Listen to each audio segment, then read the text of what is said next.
Hello, I'm Dan Rossiter, Sector Lead for the Built Environment at the British Standards Institution, Chartered Architectural Technologist, and Standards Ambassador for the National Digital Twin Programme. During this short video, I'll be providing you with an update of what we've been doing on digital twins for the built environment. I'm doing so because Flex 260, the first digital twin standard for the built environment, will be out later this year. This video is to let you know about the work we've been doing so that you can prepare to comment and contribute to ensure the document is as fit for purpose as possible.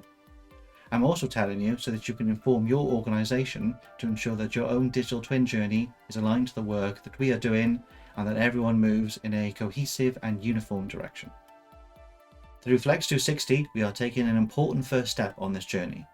To do so, we engaged and continue to engage with the DT Hub to understand the needs and requirements of the DT Hub community. This is because consensus is a very important part of what we do at BSI, and it informs all parts of our standardization process. The ideas for this standard were tested in late 2020 with the DT Hub community. They felt that the concepts, principles, and terminology were some of the most important things that needed to be standardized first. As such, Flex 260 will provide an overview of the general concept of a digital twin, some of the general principles for digital twins within the built environment, as well as key terms and definitions to understand this overview and these general principles. The first iteration will be out for consultation later this year. By engaging with the DT Hub and joining the DT Hub community, you can find out more information about this standard as well as how to contribute. As an Agile standard, there will be several opportunities to engage. Make sure you have your say. Flex 260 was a result of research done by BSI around the digital twin standards landscape. This work is covered in greater detail within the digital twin standard roadmap available on the DT Hub. As part of this roadmap, it identified several different standards that were needed to support digital twins. This broadly consisted of 4 standards which directly support digital twins, the first being overview and concepts, the second being around reference architecture, the third representation of elements, and finally around information exchange. In addition, it also identified 8+ other standards to support the wider digital transformation of the built environment. Some of the topics for these 8 included interoperability, security, asset management, as well as how to describe and then formally specify use cases. Alongside several existing standards, it is hoped that through these, there would be sufficient standardization to facilitate the use of digital twins and the wider National Digital Twin Programme within the UK. Some of these recommended standards, such as Flex 260, were recommended to be developed as Agile Standards, as opposed to being developed more formally within BSI, CEN or ISO committees. Formal standards have a defined development and review cycle. Agile Standards, however, allow for a more iterative development and are well suited to innovative areas. Currently, the UK is still in the process of bringing digital twin communities and stakeholders together. Using a BSI Flex process would allow for formal good practice to be published while work is still being done to reach consensus. It should be noted that this isn't the first place where BSI's Agile approach has been used.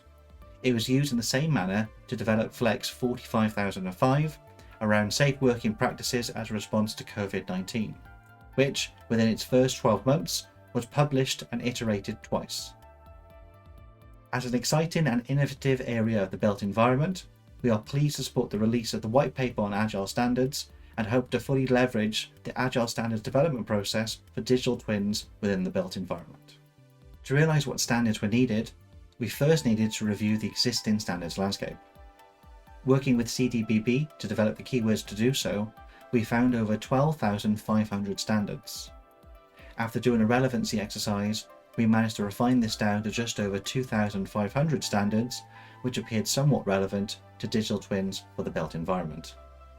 Of these, most related to data openness, structure, quality, and security, with few relating to application insight and use cases, showing just how standardized data is. This landscape research found many of the more infamous standards many of you may already be aware of. It included standards such as the ISO 19650 series on information management, the IEC 62056 series on electricity metering and data exchange, as well as the ISO 10303 series on product data representation and exchange, also known as STEP. As such, many recommendations for new standards would need to carefully consider how they'd work synergetically with the existing landscape. Mindful of the readily available good practice, the proposals needed to focus on the built environment. This is because work in ISO IEC JCT01 is focused on digital twins more generally. However, this work could act as foundational content, while we, the built environment, could build a sector-specific implementation. This would allow us to run in parallel with the work already underway within ISO TC184, focusing on industrial data, on the ISO 23247 series, a series of standards looking at a digital twin framework for manufacturing. Keeping in mind the work being done within ISO IEC JCT01 and ISO TC184, we could be sympathetic for this work and hope, for example, that future innovations around offsite manufacturing might be able to apply both the built environment and the manufacturing standards relating to digital twins concurrently. Now, some of you may be thinking it's too early to be standardising around digital twins. This is not the case. As the UK's national standards body, we have tens and thousands of standards that support different outcomes. Some of these include bringing stakeholders together, helping markets prepare themselves, having markets accept good practice, and supporting ongoing business. Yes, digital twins are fairly new, nascent, and are in their early days. However, any standards now around digital twins would simply need to support bringing stakeholders together. This standardization journey for new innovations has been used many times. An example of this is around when we did the standards for building information modeling. The initial standards focused on the concepts and the definitions, initially working nationally. We then produced a series of specifications at ISO, which was then further developed as national guidance to support the ongoing business of undertaking information management. The idea being here that standards are needed, and it isn't just BSI who are saying so. The initial roadmap for the National Digital Twin Programme cited the need for standards alongside tools, guidance, and other resources.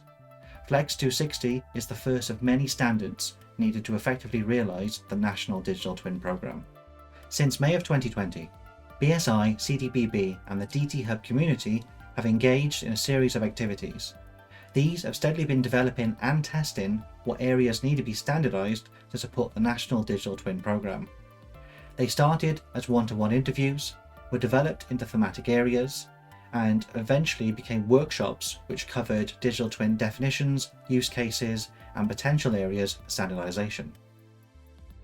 While engaging with the DT Hub, BSI has undertaken standards landscape work, developed the DT Standards Roadmap, developed a white paper on Agile Standards, and are now supporting the development and publication of Flex 260. We have enjoyed and appreciate the support and insight that the DT Hub community has given. We need this engagement to continue to ensure that these standards are a success, and recognise that this relationship is bi-directional. BSI, as the UK's national standards body, catalyses the adoption of digital twins and the national digital twin through the development of standards. However, the DT Hub community ensures that these standards are fit for purpose by allowing digital twin stakeholders, users, and consumers to feedback and engage in developing this good practice. We hope to see this close relationship continue as Flex 260 is published later this year, and we continue to standardise the good practice relating to digital twins for the built environment. Thank you.